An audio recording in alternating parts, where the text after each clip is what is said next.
ഞാൻ അഡ്വക്കേറ്റ് രജനി. ഇതെന്റെ partner Sudheer. Acharya Chanakya lawyers and കൺസൾട്ടൻസിന്റെ പാർട്ട്നേഴ്സാണ്.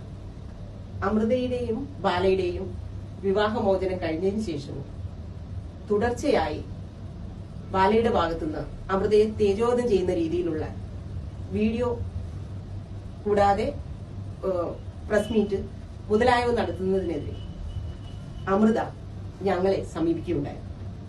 ആയതിനെ കുറിച്ച് കുറച്ച് ലീഗൽ കാര്യങ്ങൾ പറയാനാണ് ഞങ്ങൾ വന്നിരിക്കുന്നത്. നമസ്കാരം. അമൃതയും ബാലയും തമ്മിലുള്ള വിവാഹമോചനത്തിന് ശേഷം അവർ തമ്മിലൊരു മ്യൂച്വൽ കൺസെന്റ് ഡിവോഴ്സ് ആയിരുന്നു. അതിനു മുമ്പായി അവരൊരു കോംപ്രമൈസ് എൻറ്റർ ചെയ്തിരുന്നു. ഇവര് തമ്മിൽ എൻറ്റർ ചെയ്ത കോംപ്രമൈസ് പെറ്റീഷൻ പാര 11 പ്രകാരം the petitioner and respondent also agreed to refrain from publishing or posting any allegations or aspirations or imputation or any news against each other in social media, other print and visual media or any other social platforms. It is agreed by both the parties that neither of them will interfere in the personal life of each other and will not act in a manner detrimental to each other's life. എന്ന് പറഞ്ഞാൽ രണ്ടുപേരും ഈ mutual consent ആയിട്ട് വിവാഹമോചനം നടത്തിയതിന് ശേഷം യാതൊരു രീതിയിലും അങ്ങോട്ടും ഇങ്ങോട്ടും തേജോവധം ചെയ്യുന്നതോ ക്യാരക്ടർ അസാസിനേഷൻ നടത്തുന്നതോ ആയ യാതൊന്നും പബ്ലിഷ് ചെയ്യില്ല എന്നും ഒക്കെ ഇതിനകത്ത് എഗ്രി ചെയ്തിട്ടുണ്ടായിരുന്നു. ഈ എഗ്രിമെന്റ് വയലേറ്റ് ചെയ്താണ് ഈ കഴിഞ്ഞ ഇത്രയും വർഷങ്ങൾ ബാല ഈ സോഷ്യൽ മീഡിയയിലൂടെ പല അലിഗേഷൻസും അമൃതയ്ക്കെതിരെ നടത്തിക്കൊണ്ടിരിക്കുന്നത്. ഇനി അലിഗേഷൻസിന്റെ കാര്യങ്ങളിലോട്ട് വരാം. ബാല പറഞ്ഞ ഒരു അലിഗേഷൻ കുട്ടിയെ പലപ്പോഴും കാണിക്കുന്നില്ല എന്നാണ്. കുട്ടിയെ കാണിക്കുന്ന കാര്യത്തിലും ഈ എഗ്രിമെന്റിൽ തന്നെ ഈ കോംപ്രമൈസ് പെറ്റീഷനിൽ തന്നെ കൃത്യമായ പറഞ്ഞിട്ടുണ്ട്. അതിനകത്ത് പറഞ്ഞത് ഞാൻ വായിക്കാം. The permanent custody of the minor daughter Avantika shall be with the respondent up to the age of 18 years. Respondent എന്ന് പറയുന്നത് ഇവിടെ അമൃത സുരേഷ് ആണ്. പെറ്റീഷണർ എന്ന് പറയുന്നത് ബാലകുമാറാണ്. അതായത് ഇത് ഗാർഡിയൻ ഒപ്പിയിലാണ് ഈ കോംപ്രമൈസ് ഫയൽ ചെയ്തിരുന്നത് ഒരെണ്ണത്തിനകത്ത്. ഇതേ കോംപ്രമൈസ് തന്നെ മറ്റെല്ലാ ഇതിനകത്തും ഫയൽ ചെയ്തിട്ടുണ്ട്. എല്ലാ കേസുകളിലും ഒരു ഗാർഡിയൻ ഒപ്പി ഉണ്ടായിരുന്നു, ഒരു ഡിവോഴ്സ് ഉണ്ടായിരുന്നു, ഒരു റിട്ടേൺ ഓഫ് ഗോൾഡ് ഓർണമെന്റ്സ് ഉണ്ടായിരുന്നു, കോമ്പൻസേഷൻ കൊടുക്കാനുണ്ടായിരുന്നു, പിന്നെ ഒരു മെയിന്റനൻസ് അതായത് ജീവനാംശം കൊടുക്കാനുണ്ട്. ഈ കേസ് എല്ലാം പിൻവലിച്ചുകൊണ്ടാണ് ഇതിന്റെ അകത്ത് ഈ കോംപ്രമൈസ് എൻട്രി ചെയ്തതും ഈ കോംപ്രമൈസ് പ്രകാരം ആക്ട് ചെയ്യേണ്ടിയിരുന്നത്. അതിന്റെ അടിസ്ഥാനത്തിലാണ് രണ്ടുപേരും തമ്മിൽ മ്യൂച്വൽ കൺസെന്റ് അതായത് പരസ്പര സമ്മതത്തോടുകൂടി വിവാഹമോചനം നേടിയത്.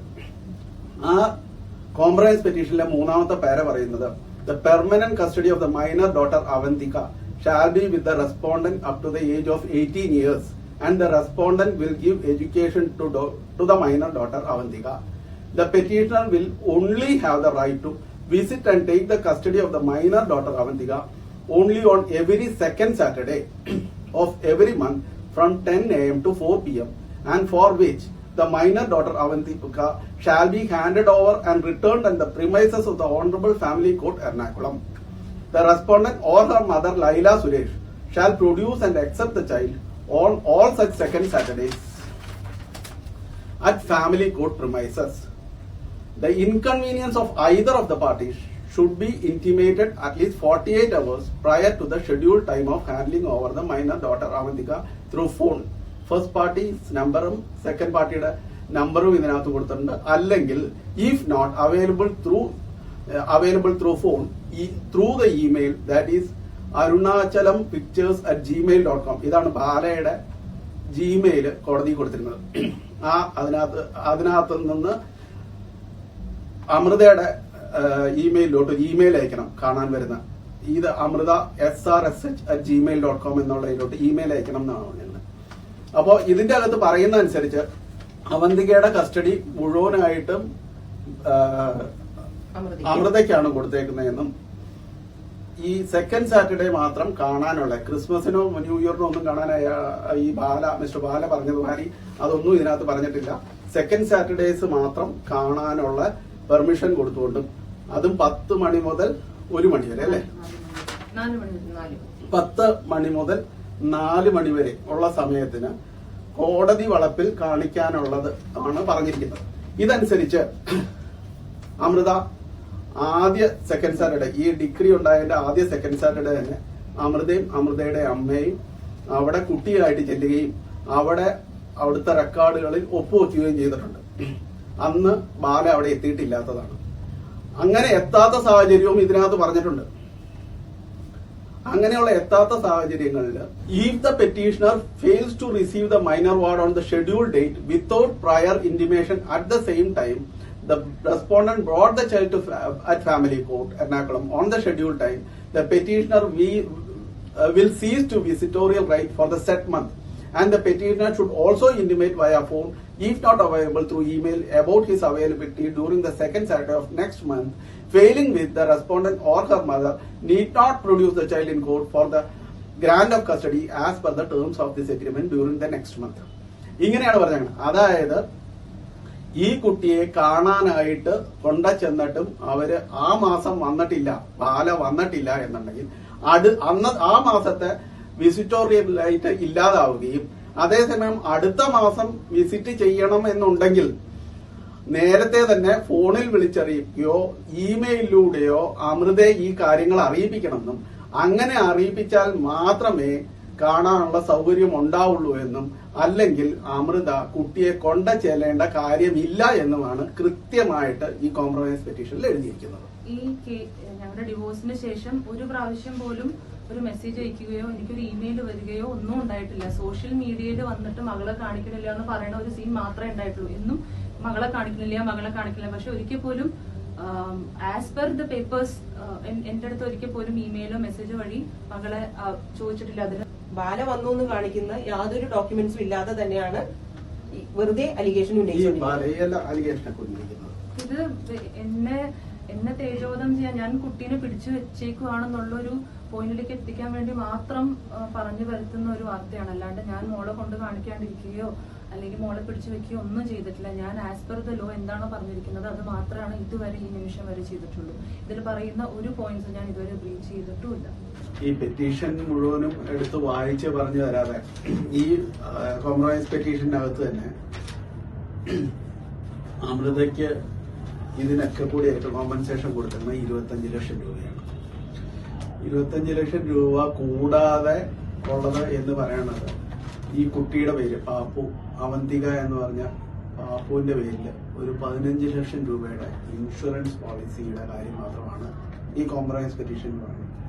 ഈ ഇൻഷുറൻസ് പോളിസിയും ഈ ഇൻഷുറൻസ് ഡെപ്പോസിറ്റ് എന്ന് പറയുന്ന ഈ സാധനത്തിനകത്ത് ഇതിനകത്ത് സ്പെസിഫിക് ആയിട്ട് എടുത്തു പറഞ്ഞേക്കുന്നത് ഈ കുട്ടിക്ക് വേറെ ഒരു സാധനം, ഈ അച്ഛൻ എന്ന് വലിയ വായിൽ വിളിച്ചു പറയുമ്പോൾ എപ്പോഴും ഞാൻ അച്ഛനല്ലേ എന്ന് വിളിച്ചു പറയുന്നയാള് ലീവായി വിളിച്ചു പറയുന്നത് കോംപ്രമൈസ് പെറ്റീഷനിൽ എഴുതി വെച്ചിരിക്കുന്ന settlement of maintenance, education and marriage expenditure of the minor daughter Avantika. അതായത് ഈ കുട്ടിക്ക് ഇനി ഒരു മണി പൈസ പോലും ഈ കുട്ടിക്ക് വേണ്ടിയിട്ട് ഈ ബാല എന്ന് പറഞ്ഞ വ്യക്തി ചെലവാക്കില്ല എന്ന് കോംപ്രമൈസിൽ എഴുതി ഒപ്പിട്ടിരിക്കുന്ന ആളാണ് പറയുന്നത്. അങ്ങേര് എന്തും ചെയ്യാൻ തയ്യാറാണ്. അടുത്തതായി മിസ്റ്റർ ബാല ഉന്നയിച്ചിരിക്കുന്നത് ഒരു പോക്സോ കേസ് കൊടുത്തു എന്ന് പറഞ്ഞൊരു ഗുരുതരമായ ആരോപണമാണ്. എന്നാൽ ഒരു പോക്സോ കേസ് കൊടുക്കുകയാണെങ്കിൽ ഇമ്മീഡിയറ്റ് ആയിട്ട് ക്രൈം രജിസ്റ്റർ ചെയ്യുകയും റിമാൻഡ് ചെയ്യുകയും ചെയ്യും. പക്ഷെ ഞങ്ങൾ വെരിഫൈ ചെയ്ത ഡോക്യുമെന്റിൽ ഒന്നും തന്നെ അങ്ങനെ ഒരു പോക്സോ കേസ് കൊടുത്തതായിട്ട് കാണുന്നില്ല. കൂടാതെ അമൃതയോട് ചോദിച്ചപ്പോഴും അങ്ങനെ ഒരു കേസ് കൊടുത്തതായിട്ട് പറയുന്നുമില്ല. അപ്പോൾ തികച്ചും ഗുരുതരമായ ഒരു ആരോപണം ഉന്നയിച്ചിരിക്കുന്നത് തന്നെ അമൃതയെ തേജോധം ചെയ്യുവാനാണെന്നാണ് എനിക്ക് തോന്നുന്നത്. ടേംസ് ഓഫ് ദ കോംപ്രമൈസ് പെറ്റീഷനിലെ 4ാമത്തെ പാര കൂടി ഞാനൊന്ന് വായിക്കാം. The petitioner has no objection in the respondent being declared as a sole guardian of minor Avantika. എന്ന് പറഞ്ഞാൽ അവന്തികയുടെ ഒരേ ഒരു ഗാർഡിയനായിട്ട് അമൃതയെ നിശ്ചയിക്കുന്നതിന് ബാലയ്ക്ക് എതിർപ്പില്ല. And the petitioner will file an affidavit to the said effect. And the petitioner will also file no objection for granting permanent custody of the minor to the respondent in OP 1501/2016. 1501 എന്ന് പറഞ്ഞ OP ഗാർഡിയനോപ്പിയാണ്.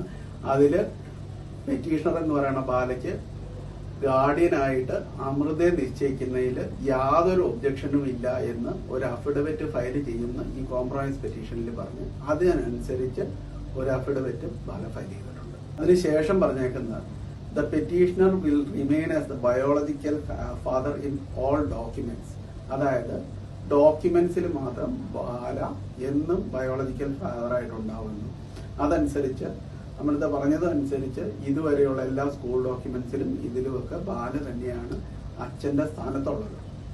ഇതേ compromise പെറ്റീഷനിൽ paragraph 13 വീണ്ടും പറയുന്നുണ്ട്, the respondent alone will have the permanent custody and guardianship of the minor child Avantika and the respondent alone will be entitled to take decisions with regard to the protection, safety, educational right and every other aspect with regard to minor child Avandika, and the petitioner will not interfere in any of the affairs of minor child Avandika henceforth. The minor child shall not be dragged into any litigation relating to the dispute between the petitioner and the respondent. അതായത് ഈ കുട്ടിയുടെ permanent custody എന്ന് പറയുന്നത് അമൃതയിലാണെന്നും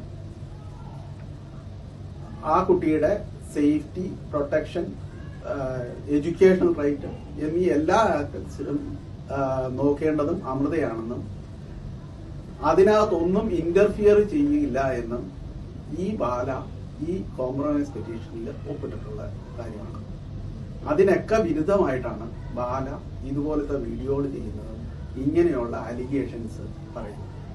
ഒരു തരത്തിലും ഒരിടത്തും ബാല ഇന്നേ വരെ ഈ കോംപ്രമൈസ് പെറ്റീഷനെ പറ്റി പറയുമോ, ഏതെങ്കിലും ഒരു അലിഗേഷൻ ഉന്നയിക്കുമ്പോൾ അതിന് ലീഗൽ സ്റ്റാൻഡിങ്ങോടുകൂടി ഇങ്ങനെ ഒരു ആ കോംപ്രമൈസ് പെറ്റീഷൻ എടുത്തു വെച്ച് പറയുകയോ ചെയ്തിട്ടില്ല. കാരണം എന്താണെന്ന് വെച്ചാൽ അത് വെറും അലിഗേഷൻസ് മാത്രമായതുകൊണ്ടാണ്. ഞാൻ ഇവരുടെ കോംപ്രമൈസ് പെറ്റീഷനിലെ ഒട്ടുമിക്ക കാര്യങ്ങളും ഈ വീഡിയോയിൽ പറഞ്ഞിട്ടുണ്ട്. ഇതല്ലാതെ ഇനി ഇതിനെ ചൊല്ലി എന്തെങ്കിലും അലിഗേഷൻ ആരെങ്കിലും അമൃതയുടെ പേഴ്സണൽ ലൈഫിൽ കയറി എന്തെങ്കിലും അലിഗേഷൻസ് ഒക്കെ ഉണ്ടാക്കിയാൽ അതിന് വേണ്ട തക്കതായ നിയമ നടപടികൾ എടുക്കാൻ അമൃത ഞങ്ങൾക്ക് ഇൻസ്ട്രക്ഷൻസ് തന്നിട്ടുണ്ട്.